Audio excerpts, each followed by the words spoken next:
Selamat pagi, shalom. Sungguh berharga kita bisa ada tempat ini khususnya di doa subuh ini. Tuhan mau mendengar dan mau menjawab doa-doa kita, amin. Oke. Pagi ini kita akan sama-sama menerima firman Tuhan dari Tuhan Yesus di Lukas 23 ayat 27 sampai 28 yang berjudul Tangisilah dirimu sendiri dan anak-anakmu. Ya, saya akan bacakan atau kita baca bersama-sama Lukas 23 ayat 27 sampai 28. Ya, 1, 2, 3. Sejumlah besar orang mengikuti dia, di antaranya banyak perempuan yang menangisi dan meratapi dia. Yesus berpaling kepada mereka dan berkata, "Hai putri-putri Yerusalem, janganlah kamu menangisi aku, melainkan tangisilah dirimu sendiri dan anak-anakmu." Inilah firman Tuhan, amin. Ini adalah firman ketika Tuhan kita Yesus Kristus sedang sangat menderita kesakitan, memikul salib ke Golgota. Ya. Dikatakan banyak yang mengikuti dia dan khususnya putri-putri Yerusalem, perempuan-perempuan Yerusalem menangisi Yesus. Nah, lalu respon Yesus ini sangat-sangat mengagetkan sekali. Yesus berkata kepada mereka, terbalik, justru kalianlah yang harus menangisi diri kalian dan anak-anak kalian. Nah, kata tangisilah dirimu sendiri di sini dan anak-anakmu, ini berbentuk perintah. Itu adalah menangis dengan meratap dengan suara yang keras. Jadi ini pesan, perintah, firman Tuhan Yesus pada mereka saat itu untuk menangisi dan meratapi apa? Dosa-dosa mereka. Untuk menangisi dan meratap untuk pertobatan mereka. Untuk doa yang dinaikkan dengan segenap hati. Ya, karena Tuhan Yesus sudah melihat akibat dari dosa-dosa mereka. Mereka akan menerima kehancuran yang besar, yang begitu dahsyat terhadap Yerusalem. Ya, karena dosa pemberontakan mereka. Nah, supaya ini tidak terjadi, kalian harus meratap, kalian harus bertobat, kalian harus sadar. Kalian harus sungguh-sungguh berdoa di hadapan Tuhan. Nah, karena mereka tidak menerima Yesus karena mereka mengabaikan kasih karunia Yesus. Yesus yang mati disalib untuk menebus mereka, yang dinubuatkan demi kesempurnaan keselamatan. Mereka mengabaikan ini. Nah, firman ini kalau dilakukan, sejarah akan berubah total. Ya, jika para wanita yang sedang menangisi sambil mengikuti Yesus ini mendengar firman Yesus, mereka bertobat, mereka sadar kesalahan mereka berdoa, mereka mengajarkan firman Tuhan kepada anak-anak mereka. Ya, karena firman ini ditujukan buat mereka dan generasi-generasi selanjutnya kan. Nah, maka ada pertobatan, ada kebangkitan rohani, ada reformasi iman secara besar-besaran. Sehingga ini membuat di tahun 70, yaitu 41 tahun kemudian, Yerusalem yang seharusnya dihancurkan jadi tidak dihancurkan oleh Roma. Tapi karena firman ini tidak dilakukan, ya, karena tidak meratapi dan berdoa sungguh-sungguh, apa yang terjadi? Yerusalem dihancurkan di tahun 70. Ya, melalui Jenderal Titus Roma. Lebih dari 1 juta orang Yahudi dibunuh secara brutal. 70.000 ditawan. Kota Yerusalem hancur, dikepung selama 5 bulan. Nah, ini adalah firman Yesus saat ia mendaki ke bukit Golgota dengan memikul kayu salib. Yang sangat penting firman ini termasuk kepada kita hari ini. Ya, termasuk kepada kita. Maka firman ini harus kita terima. Bukan terima begitu saja biasa-biasa, tapi harus diukir sungguh-sungguh di hati kita. Khususnya untuk kita yang hidup di zaman ini dan khususnya untuk mempersiapkan masa penghakiman besar di akhir zaman. Ya. kalau dibandingkan kehancuran Yerusalem di tahun 70 dengan masa penghakiman besar. Masa penghakiman besar di akhir zaman jauh lebih dahsyat lagi dari kehancuran Yerusalem di tahun 70. Nah, sebelum hari tersebut tiba, Tuhan Yesus menyuruh kita untuk menangisi, berdoa dengan air mata untuk pribadi, untuk keluarga, untuk anak-anak, untuk generasi kita selanjutnya. Ya, mari kita baca Wahyu 6 ayat 17, Wahyu 6 ayat 17. 1, 2, 3. Sebab sudah tiba hari besar murka mereka, dan siapakah yang dapat bertahan? Ya, ketika hari murka tersebut tiba, gak ada yang bisa bertahan. Ya, lebih dahsyat lagi dari tahun 70. Nah, maka dimulai dari menerima firman dan mengukir firman kan. Dimulai dari mendidik diri kita, anak-anak kita, keluarga kita. Khususnya akan memimpin masa depan dengan firman. Dan ini sepenuhnya tidak mudah untuk dilakukan. Ya. Mendidik dalam iman ini membutuhkan ketekunan, ini gak mudah. Ya. Supaya mendidik dalam iman dibutuhkan apa? Pembinaan firman dalam waktu yang panjang. Ya. Gak bisa sebentar, gak bisa sekali-sekali. Lalu yang berikutnya, mendidik dalam iman membutuhkan doa ratap tangis dalam waktu yang panjang. Kita akan lihat contohnya seorang ibu yang bernama Hana, yaitu ibunya Samuel. Nah, dia berdoa dengan tulus dan sungguh-sungguh untuk Samuel. Doa yang sungguh-sungguh dengan ratap tangis untuk Samuel. Yang keadaannya saat itu negara mereka sedang sangat-sangat terpuruk sekali.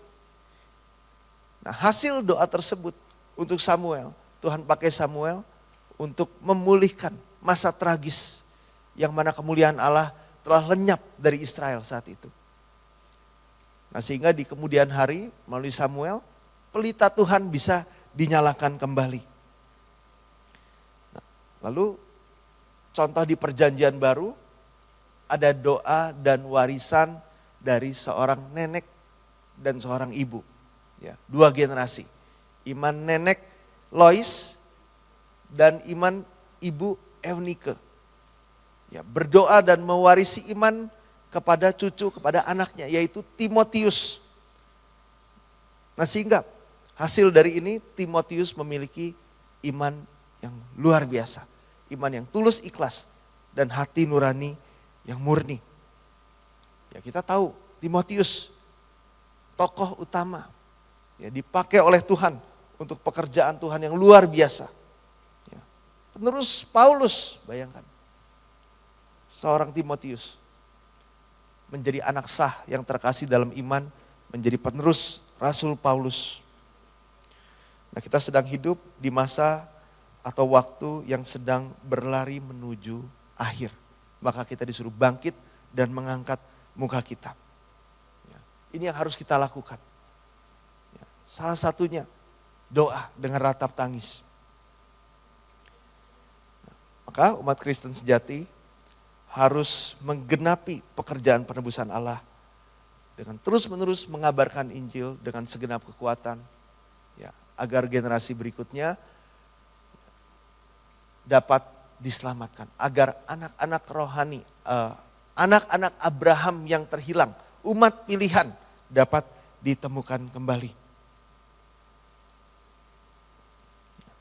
Nah, lalu kita harus mewariskan iman sehingga keturunan iman dapat berlanjut terus tanpa henti dengan mengajarkan anak-anak kita, diri kita, kebenaran dan keadilan. Ya, kebenaran dan keadilan. Jadi enggak hanya pengetahuan firman yang begitu banyak, tapi dalam buah-buah kehidupan tidak ada kebenaran dan keadilan. Jadi harus diajar, dididik, ya, mendisiplinkan diri kita dan keluarga kita sedemikian rupa. Sampai kita benar dan adil di hadapan Tuhan. Mari kita baca ulangan 6 ayat 6 sampai 7. Ulangan 6 ayat 6 sampai 7. 2, 3 mulai. Apa yang kuperintahkan kepadamu pada hari ini haruslah engkau perhatikan. Haruslah engkau mengajarkannya berulang-ulang kepada anak-anakmu dan membicarakannya apabila engkau duduk di rumahmu, apabila engkau sedang dalam perjalanan, apabila engkau berbaring, dan apabila engkau bangun. Ya, gak mudah untuk mendidik iman. Ya, dibutuhkan pewarisan iman, pendidikan iman yang panjang. Ya. Kita baca juga Yoel 1 ayat 3, Yoel 1 ayat 3, 2-3 mulai. Ceritakanlah tentang itu kepada anak-anakmu dan biarlah anak-anakmu menceritakannya kepada anak-anak mereka dan anak-anak mereka kepada angkatan yang kemudian. Kita lanjutkan, Mazmur 78 ayat 5-8. Peringatan di Yakub dan hukum Taurat diberinya di Israel, nenek moyang kita diperintahkannya untuk memperkenalkannya kepada anak-anak mereka supaya dikenal oleh angkatan yang kemudian, supaya anak-anak yang akan lahir kelak bangun dan menceritakannya kepada anak-anak mereka, supaya mereka menaruh kepercayaan kepada Allah dan tidak melupakan perbuatan-perbuatan Allah, tetapi memegang perintah-perintahnya, dan jangan seperti nenek moyang mereka, angkatan pendurhaka dan pemberontak, angkatan yang tidak tetap hatinya dan tidak setia jiwanya kepada Allah. Ya. Nah, jadi inilah tugas kita semua.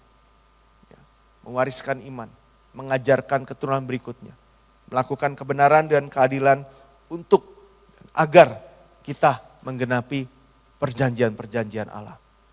Ya. Gimana caranya menggenapi perjanjian Allah? Perjanjiannya saja nggak tahu, saudara. Jadi tugas kita semua.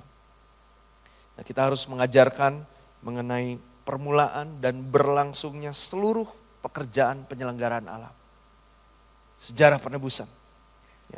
Sehingga perjanjian Allah dapat diterima oleh semua generasi untuk selama-lamanya. Ya, seperti yang dikatakan di Yesaya 59 ayat 21. Yesaya 59 ayat 21. Nah, inilah misi besar yang Tuhan berikan kepada kita semua. Mempertahankan, mewariskan, melanjutkan garis keturunan iman. Nah, maka sebagai kesimpulan kepada kita yang seperti ini, Tuhan memberkati kita yang mengingat dan berpegang kepada perjanjiannya dengan kasih setia dan kebenaran. Ya. Hanya pertolongan, perlindungan, berkat Tuhan yang bisa meluputkan kita, yang bisa memberkati kita semua. Gak ada yang lain. Caranya seperti apa? Tuhan Yesus sudah ajarkan kepada kita melalui firman-firmannya. Saya berdoa dan berkati dalam nama Tuhan Yesus, kiranya waktu yang berharga ini kita bisa pakai untuk berdoa, untuk meratapi. Sehingga kita dapat sungguh-sungguh menyadari, sehingga kita dapat sungguh-sungguh bertobat, menyesal akan setiap ketidakbenaran dan ketidakadilan dalam kehidupan kita semua. Agar kita dapat sungguh-sungguh menerima reformasi iman. Dan dianugerahkan pertobatan Tuhan yang diperbaharui setiap harinya. Sehingga kita semua menerima berkat yang Tuhan janjikan. Dan seluruh keturunan kita semua, seluruh keluarga kita semua, bangsa negara kita. Amin. Amin. Mari kita berdoa.